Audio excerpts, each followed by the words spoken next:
Hello everybody. The Warriors have been getting the good side of the Buddy Hield experience. Hield has been playing within the offense and having a total lack of remorse about shooting whenever he thinks he's open, which is exactly what the Warriors want. More surprising though was Buddy Hield's 6 assists last night, so let's have a look at those. The Warriors are attacking fast in transition. Majemski bails out to Hield in the corner. Hield rotates it to Steph. Because Hield passed it so quickly to Steph, that means that defender has to close out fast and awkwardly. Steph attacks and then pulls off the nifty Steph back. This is a high pick and roll with Looney screening for Hield. Clarkson feels free to help far off of Gary Payton II, so he's going to be here to block off this possible driving lane. So Hield just bails out to Steph Curry on the wing, and Steph sees that the defender's arms are down and figures that's as good as not being covered, and surprises everyone with a quick shot. Okay, that's 2 assists from quick decision making to throw the ball to Steph.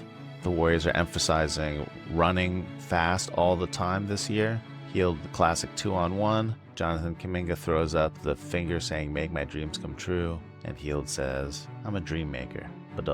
The alley-oop was nice, but I want to point out that this assist was really made with Buddy Hield's legs. As soon as Hield sees that the Warriors got the ball, he is off on a full sprint here. His defender, 28, is even with him to start the play, and Buddy Hield completely dusts him with his speed, which creates the opening for Steph to throw the pass over the top. Wow. Hield's man is no longer even on the screen, and JK also with the hustle, which makes this whole 2-on-1 possible.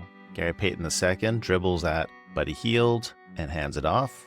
That's why it's called a dribble handoff. A dribble handoff usually turns into an instant pick and roll. These two defenders have to negotiate how they're going to handle this. Payton immediately slips the screen. Both defenders don't keep contact with Payton. Buddy Hield alertly throws a little pass over the top. Nice finish.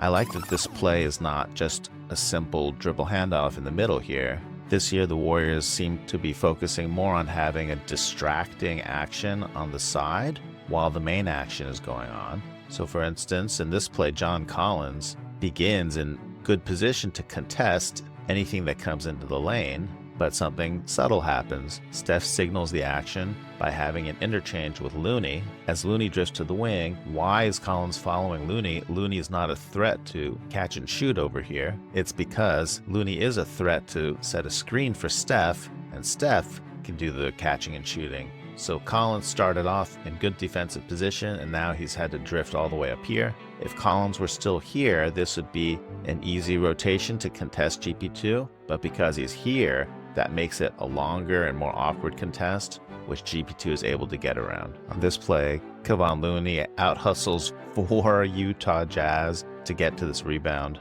Buddy Hield could have been excused if he'd just shot this, but there is a contest coming, and Steph over here is a big signpost saying, "You've got an open man coming over here." Buddy Hield takes a good shot and makes a great shot. So the count so far is 2 assists from giving the ball to Steph, 3 assists from playing within the offense, making quick decisions, and making the right pass. The 6th assist is a pretty interesting play. This is a dribble handoff from Draymond to Steph. Draymond rolls, Steph sneaks through a little pocket pass. In orthodox NBA defense, whenever someone is driving into the paint, the help defense is supposed to come from the other side of the court, from the ball, the weak side, from the player that's closest to the basket, the low man. And so the weak side low man rotates here. That means he's left his man open in the corner. So it's also standard for the next defender to rotate to cover this. And then his teammate has to rotate to cover the new open man. Because everyone's scrambling around, this contest comes in wild and awkward. Buddy Hield attacks the closeout. After all the rotations, this defender is slow to rotate to Gary Payton, and as Hield is dribbling over here to get the angle for the pass, something weird happens. Brice Sensabaugh, number 28, defender, aggressively helps off of the corner here, which is a pretty weird rotation, and Hield reads this confusing situation pretty well. He sees the help coming from the corner, and he knows that means he must have a man open here behind him. In one motion, turns to look and throws this half-blind pass to the wing for an extremely open Andrew Wiggins shot. So in the future, I'm not expecting Buddy Hield to be racking up 6 assist games too often, but so far he's been able to balance a complete lack of conscience about shooting with quick decisions, so he's not stopping the ball, and a willingness to pass, and flashes of creative court sense. So it's going to be interesting to see how the Buddy Hield experience unfolds. It's time for a quick celebration audit. Buddy Hield is spotted up, waiting for Draymond to kick it out to him. As soon as this pass comes out to Hield, I like the quick thinking of Kyle Anderson here. Kyle Anderson jumping to his feet, ready to do a premature celebration, and perhaps unexpectedly, Buddy Hield dribbles instead of firing up the shot. So it's a little awkward. He tries to play it off as if to scratch his face. Does Kyle Anderson sit down? No, he does not. He keeps the faith, and then Hield with the kickout pass to Wiggins. That puts Kyle Anderson in prime position to be the first premature celebrator. And yet, unfortunately, Kyle Anderson is not the most explosive NBA athlete. Quinten posts behind him, showing some hops, racing to catch up with Kyle Anderson in the premature celebration.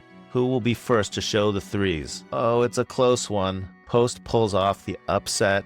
And I hate to say it, but I think even assistant coach Jacob Rubin has beaten Kyle Anderson to the punch. I guess they don't call Kyle Anderson slow-mo for nothing.